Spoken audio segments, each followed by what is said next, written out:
Welcome to a Healing Peace podcast. My name is Kimir Baker. I am an overcomer, writer, speaker, and God enthusiast. I am fueled by helping women achieve their emotional healing so that they can live the abundant life God has for them.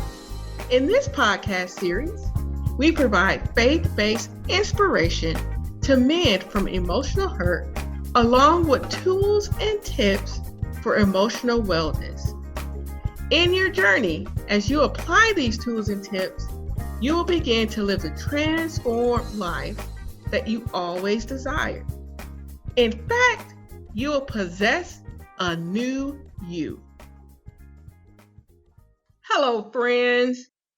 Welcome back to another exciting episode. If you're just joining us, we have been talking about recover your balance. This has been a challenging season for most, and we want to empower you with goodness to get through it. For those who have been with us for a while, this is the first time that we camped on the same subject for a moment. The closest we did something similar is when we discussed mindfulness. And I chuckle a little bit because for those who are listening, y'all probably didn't know that the topics being discussed was related to mindfulness. It happens. But during those 2 months, we shared very instrumental things in helping us to feel supported during our new season in 2020. Can I say, what? 2020. Anyways, back to the subject matter at hand. Recover your balance. So far, we've discussed how we are not alone. We also noted how God sends people to provide comfort. Ladies, we would like to be part of your comfort support team. We want to take on that role with you and help you to feel empowered and renewed. And as I say this, it reminds me of my wonderful PSAs that I do with my episodes, which is please subscribe to our channel. Please leave us a review or just click on those high stars, because when you do that, we're able to reach more people with this positive message of goodness of how to get through this 2020. And boy, has it been a doozy. Well, let's get back. Last week's episode, number 76, we revealed how we can speak confidently to God because we know how much He loves us. We discussed that God is our helper. While He helps us, we can confidently find the truth in situations. By discovering the truth, we can establish a game plan for our growth and our behaviors, as well as move forward from the situation. Because we ain't trying to stay stuck up in there all day long and be all more crazy. Well, we're going to dive into 2 more elements that spurs us on to become centered and regain our balance. Before I begin, I got 2 questions for you. While I'm asking questions, first I just want to make sure y'all paying attention to me. Sometimes I need to know that y'all listening. Okay, so here's the 2 questions. When you were growing up, did you hear and read or hear about and read any books by Dr. Seuss? What was your favorite? I remember falling in love with green eggs and ham. I just adored how everything rhymed. He made it rhyme.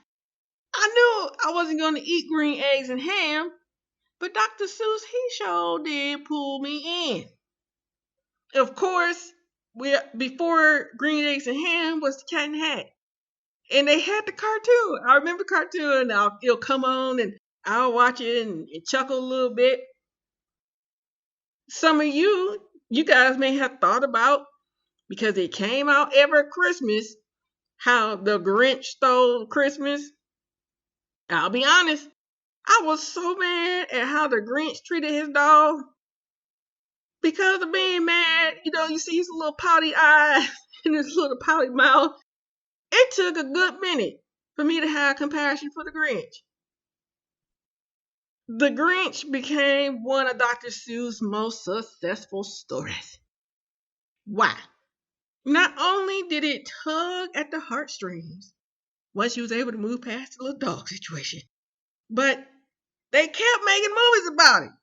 I don't know if you know this, every couple of years there's a new movie about how the Grinch stole Christmas, but each movie allowed more people to be reintroduced to the world of Dr. Seuss.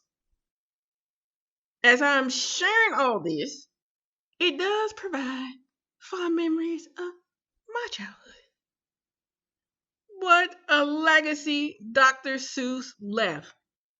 He published 45 books where he actually did all the writing and illustrated them.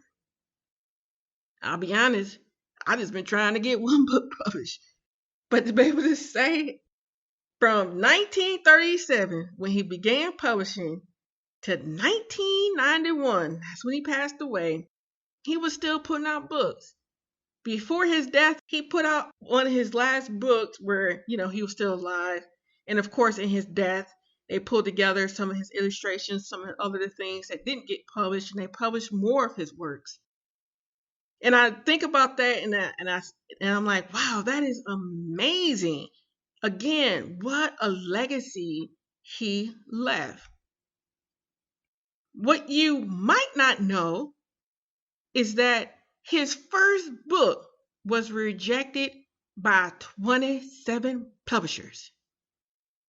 He felt so defeated after another rejection that while he was walking down the street, he was about to throw the book away. He just couldn't take it no more. Before he was able to do that, he bumped into an old classmate who was a juvenile editor at a publishing company. I'll be honest, I had to look up juvenile. I knew what an editor was, but just so you know, a juvenile editor is a person who brings on local talent and help builds up the publishing company with new works. So those two, they get started, they start chit-chatting, and his friend ends up inviting him to his office. He reviewed the book, and he offered Dr. Seuss a publishing contract. From there, he went on to publish so many books. Dr. Seuss attributes meeting his friend and signing the contract to luck. He said, hey, what would have happened if I was walking on the other side of the street and missed my chance encounter with my old classmate? You guys, I do not consider this to be luck, but rather the movement of God.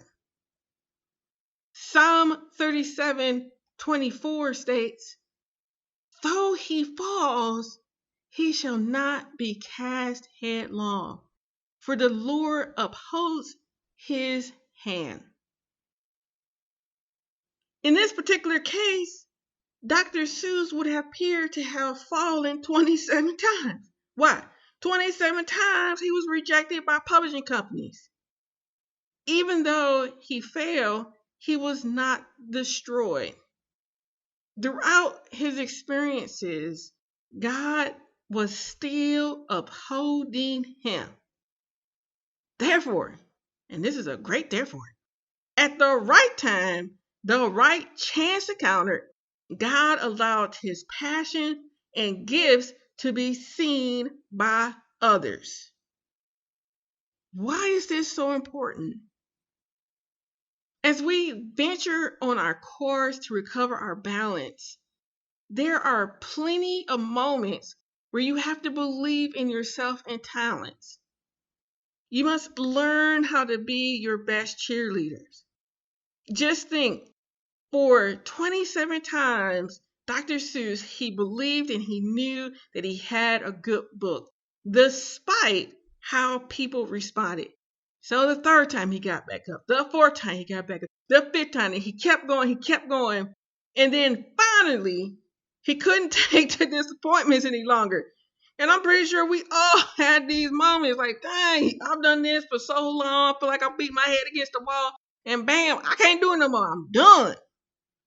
And despite this reality, where we feel like we can't do it anymore, I want you to know that God upholds you in his hand. Yes, we may fall, but God catches us. While we are being our best cheerleaders, cheering ourselves on, again, we know that God is beside us holding our hand. Why is this so important? Because we may make many mistakes. We may fall many times. But you know what? You're not destroyed by those. Just think if Dr. Seuss in all those 27 times said, okay, I will never write again. And he did. He came close. He was about to throw it away. But God intervened because God was there with him. As I say this, some of you may be thinking, okay, that's great and all. Okay, Kimmy, I hear you. You're suggesting that a method of recovering my balance is to make sure that I'm cheering myself on, making sure that I'm pushing myself through those disappointments, that I'm being that best cheerleader, that I know God is with me. That's great. I got it. But Dr. Seuss, he knew what he wanted to do. Yes, he did. He knew what he wanted to do. He knew he was supposed to write books. He had an idea in his mind. He had talent. He knew it. But what about me? Since this pandemic and other things, I'm not certain anymore what I'm supposed to be doing. Or you guys who know what you're supposed to be doing, you be like, how do I get it done? How do I achieve it? Because now it's forcing me to rethink it due to our current life conditions. Ladies, I hear you. Because as I make these statements, this is something too that I had to and I continually work through to grasp. How do we make my new life tangible, something that I enjoy? And I say that because I was speaking with a friend earlier this week, and she was talking about the COVID-19, let me rephrase, this is COVID-19, the COVID-15, meaning I've been home and I've gained 15 pounds, and I'm just trying to relearn who I am. I got you. I hear you. And as I make these statements, someone who also have come to my mind, and I really do love this person I'm about to share about, I'll be honest, and that is Oprah. And I'll tell you what, Oprah be getting some slack. People be mad at her all the time. But no matter how mad you get at Oprah, at the end of the day, you're like, oh, that's a bad mammal. She is incredible. And I say that because I don't know if you guys remember in 2013 when she decided to end her television show. She made a decision, hey, I've been interviewing people for 25 years, and it's time for me to do something else. It's time for a new challenge. And she decided, okay, I'm going to end my talk show. I'm going to move to the next adventure of creating my own network. And so she did. And she called it OWN. Makes sense. OWN. Oprah Winfrey. Okay, there you go. The first year of OWN tanked. Yeah, it did. She was criticized harshly by those who watched. They knew Oprah as being a powerhouse woman. Everything she touched turned to gold. Not this time, though. She shared about her train wreck during a commencement speech to Harvard grads in 2013. She shared how just being asked to speak at Harvard lit a new fire within her. It was that moment of recognition that made her realize that she was not done and that it was not over. She became all the more determined to see OWN become successful. She stated during her speech that at some point we will fall. That's just reality. But when we do, there is no such thing as failure. Failure is just life trying to move us in another direction. Now, when you're down in the hole, it looks like failure. Of course, I got a scripture for this. Proverbs 24:16 states, "For the righteous fall 7 times and rises again, but the wicked stumble in times of calamity." It feels like we fail, but doggone it, we will rise again. And I remember the great poet said it all the time, Maya Angelou, we will rise, we will rise. And that's a drop the mic moment. But Oprah, she concluded in her long speech. I mean, that thing is long. You go back and Google it. It's a wonderful speech and really powerful. Go back and Google it. But at the end of the speech, she says, "We will stumble, fall. You will have questions and you will have doubts about your past. But I know this. If you listen to, be guided by that small voice that is the GPS within yourself, you will find out what makes you come alive and you will be okay." Go ahead, Oprah. That's why I love my Oprah. That was powerful. And how much more are her words so important for us during this season? Ladies, becoming centered requires us to discover our purpose. What makes you come alive? As we recover our balance, we must be our best cheerleaders and discover our purpose.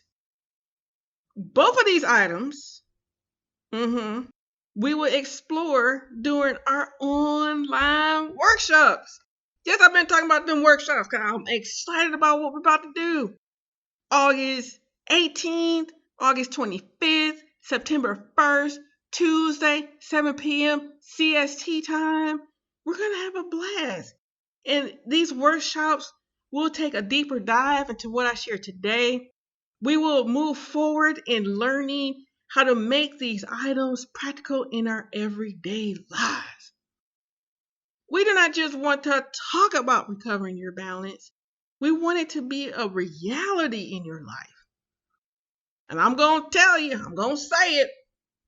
These workshops are going to be on fire. They're interactive. It gives you the opportunity to think things differently, get some feedback. It's going to be exciting. Pop in. It will be a time for self-discovery, empowerment, and renewal. Are you getting excited yet? We still have our early bird special of a whole $5, which is not very much at all. But by the end of this week, the price will go up to $10. I'm telling you that because for those who've been listening, I do the same thing. I'll be waiting, and I'll be waiting, and I'll be waiting, and I'll be waiting. And this happened recently. I was waiting. I was about to buy some clothes, and I was waiting. I had the clothes in my little cart. And then sure enough, the clothes that I wanted was no longer available. And I was so mad at myself. And I was like, dang, all I had to do was just push the button to buy it. But no, I was waiting. I don't want you guys to miss out on this great opportunity by waiting. Go ahead and get your ticket while it's inexpensive. And continue to put it in your calendar. Continue to make it a priority and get excited and powered up about what's going to happen. Please go ahead and get yours today. Like I said, by the end of the week, the price goes up. And you can register at healingpeace.com/register. In the interim, I want you guys to come back. We have a couple more items to share about recovering your balance. Again, we want you guys to feel empowered. We want you guys to really become recentered. And I know the things that I've been sharing are just scriptures and just little tidbits to let you know that we know it's a tough season. Yeah, I say that and I exhale because it's been tough. But I want you to know that you're not by yourself. And I want you to know that God has a purpose and a plan.